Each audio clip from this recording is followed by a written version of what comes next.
Hey, what's going on, guys? Welcome back to the channel. My name is Hart, and today I'll be breaking down the only game we have for tomorrow. That's right. We only have one game for Thursday night. It's a showdown slate, so we have Dallas and Detroit. So if you're new to the channel, hit that like button, subscribe. Trying to get to 1,000 subscribers. We're getting really close. So if you could subscribe, hit that like button. Do greatly appreciate it. I'll be going over my favorite captain plays for the showdown slate. Who we can jam in there. Some mid-range values and the low-owned dart throws we can kind of look at for this showdown slate to take down that 50K to first. Once again, hit that like button, subscribe, and I'll see you guys in the breakdown. Before I get into the breakdown, just want to say follow me on Twitter at HeartDFS. Put up all my content there, answer any questions, prize picks, all that stuff. I also put up my free Patreon where the core has been great the past 3 days. This is the third day in a row. The core has been great, and I've only put up 3 posts or 4 posts. So yeah, the core's been great every time so far. I go over just a little bit more in depth of my, I do a recap of the day before. I talk about, my favorite pay up options, some random guys I like, and then I go over my kind of building blocks as of like midday, and then the value plays. Obviously, everything changes with the news, but the core building blocks have been great, even with the news that's come out the past few days. So yeah, keep an eye out on that. I'll have another one up for the showdown slate, a little write up. Also have one coming out for the NFL as well, and an NFL video, so make sure to check those out. Down below or through my YouTube or Twitter, excuse me.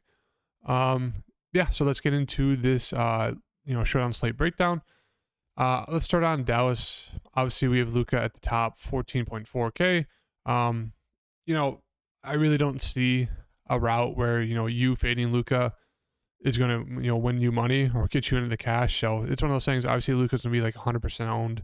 He'll probably be like 60% in the captain, if not more. So I think you at least got to have him in the utility spot. I don't think you really need to force him in the captain spot. I'd say 9 times out of 10, he most likely will be the optimal captain. It just comes down to, who you play in the utility spots. But I just like throwing him into the, the utility spot and kind of getting different at captain to try to, be unique in this showdown situation. So just going to throw Luka in the utility spot and kind of worry about the captain later. But then we have Christian Wood at 8,000 and Dinwiddie at 7,400. We know, Luka, Wood, and Dinwiddie are pretty much the main scorers on this team. Christian Wood coming off a very disappointing game. 26 minutes, 2 of 12 was not great at all. He is probably the second biggest upside on this team behind Luka. I'd say he slightly edges out Spencer Dinwiddie. He's more boomer bust that way, and he's, pricier. So I do think it'll lower some of his ownership, but I think he makes for a great captain play. He's one of those guys kind of limited on the minutes. We have seen some 30 plus minutes from him in the past few games, which is huge because he's really only seen about 25-ish for a while, maybe inching up to 30. But yeah, seen 2 games above 30. One of those against Milwaukee where he did start the second half. If he's doing well, really like the upside there with Christian Wood as a captain play. I think he looks great. Dinwiddie, playing alongside Luka, I'd say he's just more of a utility spot play for me. His biggest games came from when Luka was out. Alongside Luka, he does have some upside, but I don't know if it's enough for him to be an optimal captain at 7,400. Would rather just play him in the utility spot. It's just a really solid play there. Moving on to Tim Hardaway Jr., 6.2K. I mean, he's just the epitome of a dart throw play. He's going to go out there and either get you like 15 to 22 minutes or, 25 to 32, depending on how well he's shooting. Obviously, last game, he shot the ball well. 32.5 fantasy points. I don't think he has enough upside unless he's, going off for like a career game, shooting the ball, scoring, to be an optimal captain. I just think he makes more for like a utility spot play and really not the best at that price of 6,200. Don't love him there. DFS and Kleber are kind of the next 2 in line. DFS has been better recently. As you can see, the past 4 games, 20 plus fantasy points in all of them. Before that, he was just brutal. He was god-awful. It was like 1 every 5 games. He had a decent game. So I don't mind him there at 4,800. Just kind of, if you fall on him, you can throw him in there. Kleber at 3,600. Him and DFS are kind of taking over the big man minutes over McGee and Powell. So, they will get run. It's just they haven't been great at all, especially Kleber. He's just very, very scoring dependent. He's not going to go out there and shoot a ton of rebounds or blocks or steals. So he's seen the minutes, but he's really not paying it off. So don't love him there at 3,600. I guess I'd prefer Josh Green over him. Josh Green has been pretty consistent with the minutes off the bench. Should see at least 20, maybe a little bit more. I wouldn't expect him to shoot the ball like 6, 7, 8 times a game like he has the past 2 out of 3. I'd kind of expect him to float around that 5 shots per game mark. But 3,200, I think he makes for a decent value play, kind of like a punt play at that spot. Reggie Bullock has been god awful. I mean, that's one of those guys where if you want to take an absolute dart throw on him, he's going to be very, very low owned. He didn't start, came off the bench, only played 14 minutes. He's been god awful this year. I think he's had like 2 games above 20 fantasy points. I mean, he just can't hit his shots. And so, yeah, if you want to take a dart throw, get very, very contrarian and unique, you can definitely go to him as a utility spot play. But I just don't know. It's just been so bad for him this year. Kemba, he didn't play the last game. He was able to practice. We'll see if he gets minutes. I'd assume 10 to 15 at most. I mean, you could go there. We'll just kind of have to wait on the news to see if he's going to be in the rotation at all. If he is, it'll probably be a little bit of downside for a guy like Josh Green. And that's about it. Dwight Powell should see 15-ish to 20 minutes. I guess he'd be probably the best punt play, value play. But once again, Detroit's not that big, so they really probably won't even need Powell. So 2,200, he's just kind of there. And that's it. Obviously, there's just not a ton to like on this Mavericks side, so it does make it hard to kind of, who you should, kind of go to out of the value if you really need value on that side. I'd prefer getting to the value on the Detroit side. It's a lot safer. And I think they all have bigger upsides because it's pretty much Luka. He's the whole team. And the other, few percent goes to Dinwiddie or Christian Wood. So really hard getting to the guys on Dallas' side. We would much rather prefer getting to the value on this Detroit side. So on Detroit, Cade's obviously still out. Biggest news is obviously Ivy. If he's in, I'd say he makes for a great captain play. I think you would have to have him in the utility spot as well. I like Bogdan as well here. I think he's better if Ivy plays, a little bit less blowout risk. I think it does help out Bogdan and Ivy both. When it's just Ivy, he's not good as just the sole point guard. He needs to play off of somebody. Bogdan's kind of that point forward who can do a little bit of everything. So I do like both of them if they're both in.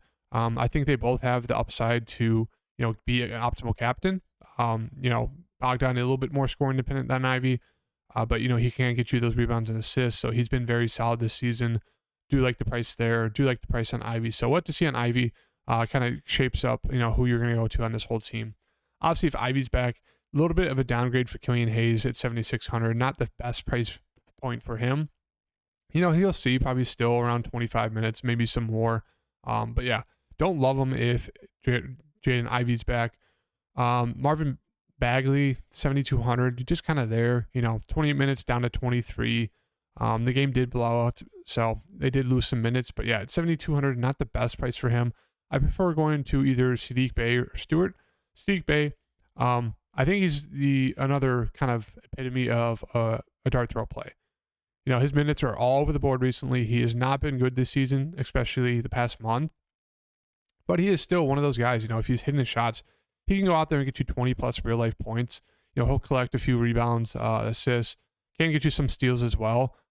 So yeah, I do think he's a very solid value play. I think he makes for a great optimal captain play. Going to be very contrarian, obviously very boomer bust, but he's kind of one of those guys that you want to throw in the captain because if he has a good game, really sets you up to be able to pay up for guys like Luka, Christian Wood, kind of the top end guy. So I think he makes for probably my favorite captain play on the Detroit side as of right now. I know super risky, but it's kind of what you need to do to get different and unique. So do like him a good amount.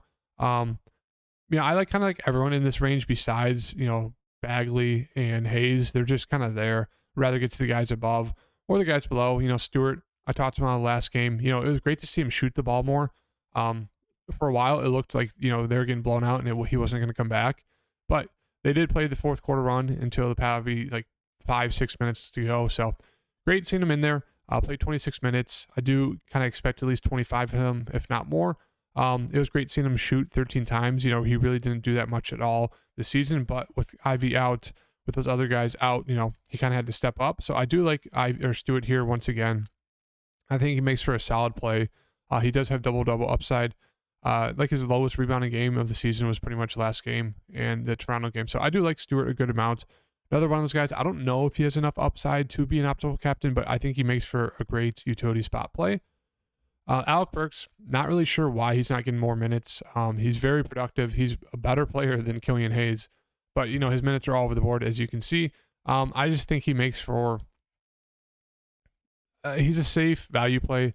I guess you could throw him in the captain spot, but 99% of the time it's just not going to work out because he doesn't have enough minutes. He's limited to around 25, which I still don't get why, because he could really be helping out the team. I guess they want to, see if Killian Hayes has anything left in his last year for the team before they either cut him or trade him. But yeah, Burks is just kind of there. I do have a good amount of interest in him. And then down for the value, Jalen Duren makes for a decent value play. Going to at least see 15 minutes, maybe into the 20s, depending how the other bigs are doing, if they're in foul trouble. But yeah, Duren makes for a solid value play. One of those guys you want to get to over any of the Mavericks, plays. The rest of the guys on the value side for Detroit, not my favorite. You have Kevin Knox, seen about 15-ish minutes. He's very, very boomer bust. He pretty much only goes out there and shoots threes. Not a lot of interest, especially if Ivy's back. Livers, kind of there as well. Should see about 15 to 20 minutes. Corey Joseph's a solid 20 minutes. It was actually decent, but he's very, very foul prone. Really don't think you need to dip down into these guys unless Ivy's out. But if Ivy's back, I think you can just kind of, call it quits at like a Jalen Duren and kind of go, him being the bottom of the barrel for you and kind of go up from there. I really don't think you need to dip down into any of these value guys. If you do, I mean, he's on the short end of the bench, Hamidou Diallo, but he's, pretty productive when he's out there. I guess you can go to him. He'd be my favorite, punt play. But, obviously, as I said, the biggest news is Ivy. Really don't think you need to go down below Jalen Duren when it comes to value play on the slate. Yeah, and that's going to do it for the showdown breakdown. I'll have my write-up on my Patreon tomorrow. Once again, it's 100% free that you can check out in my link down below or on my Twitter link. But yeah, I'll have a write-up on my showdown slate, kind of going more in depth on who I'm looking to target and why. And yeah, if you guys like the video, hit that like button, subscribe. Once again, trying to get 2,000 subscribers. So if you could definitely hit that subscribe button and hit that like button, we'd greatly appreciate it. And I'll see you guys in my NFL for tomorrow's Thursday Night Football game and Thursday Night Football write-up. Thank you guys. See you.